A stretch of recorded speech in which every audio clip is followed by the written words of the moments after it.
नमस्कार। अपन ने पहले अध्ययन किया कि भारत के जलवायु विभाग में स्टाम्प एवं केंड्रयू, कोपेन, थामथ्वेट, टिवार्था, आरएल सिंह आदि विद्वानों ने भारत को जलवायु विभागों में बांटने का प्रयास किया गया था। आज जो हम अध्ययन करेंगे डॉक्टर स्टाम्प एंड केंड्रयू का वर्गीकरण, क्लासिफिकेशन ऑफ स्टैम्प एंड केंड्रयू। इन्होंने भारत को जलवायु प्रदेश में बांटा है। इसके बारे में अध्ययन करेंगे। स्टाम्प ने भारत के जलवायु विभाजन में तापमान व वर्षा को आधार बनाया। इन्होंने विभाजन का जो आधार था वो तापमान और वर्षा के आधार पर ही बनाया। केंड्रयू ने इस विभाजन का अनुमोदन किया। उन्होंने सर्वप्रथम जनवरी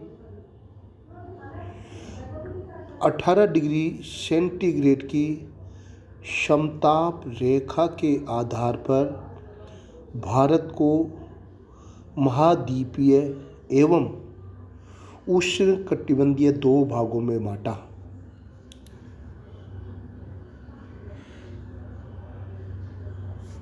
तत्पश्चात वर्षा की मात्रा की भिन्नता के आधार पर प्रत्येक के उपविभाग निम्न प्रकार से दिए।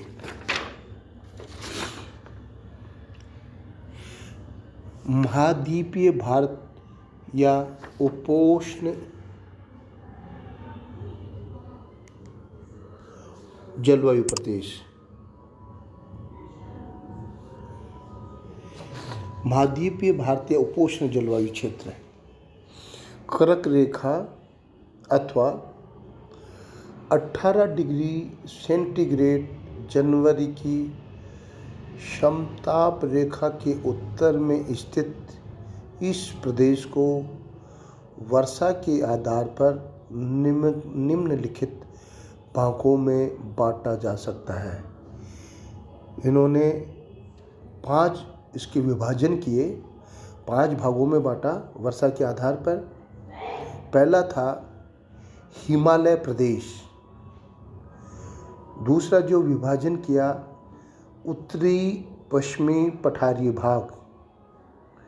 तीसरा जो विभाजन था उत्तरी पश्चिमी शुष्क मैदानी भाग। चौथा सामान्य अथवा मध्य वर्षा का प्रदेश। पांचवा और अंतिम अधिक व मध्यम वर्षा के संक्रमण या परिवर्ती प्रदेश।